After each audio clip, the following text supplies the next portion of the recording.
He wore the badge to protect his city, but today that same badge became the symbol of his downfall.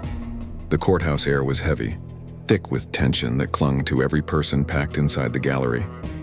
All eyes locked on Police Chief Robert Hayes, a man who had spent decades projecting authority, parading as the very symbol of justice, now sitting hunched at the defendant's table with chains around his wrists.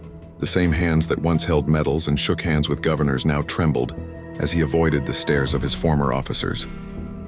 He had been celebrated for years, known as the man who brought crime down, who made promises of fairness, who told families their city was safe under his watch.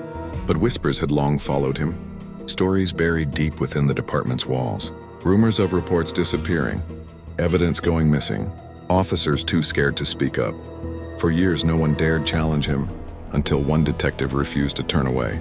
What began as a quiet investigation into a single missing file unraveled into a scandal that shook the entire city, pulling back the curtain on a chief who had built his empire not on justice but on control and fear. Witnesses lined up, evidence stacked high, each piece slicing through the image Hayes had so carefully crafted.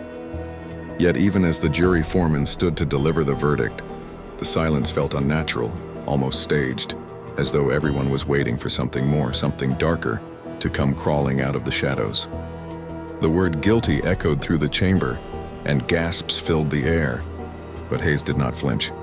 His eyes, cold and unblinking, scanned the room as if searching for someone, or perhaps warning them, and in that chilling stillness a shiver spread through the crowd, because for all the crimes uncovered, it felt like the full truth had not yet been told.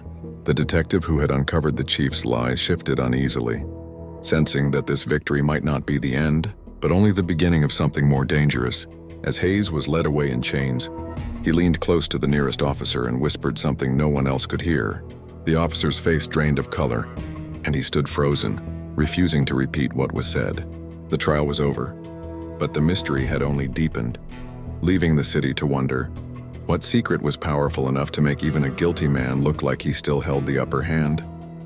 If this story kept you hooked, don't forget to like, comment, and share your thoughts. Subscribe to Corrupted Justice for more shocking true crime stories you won't want to miss.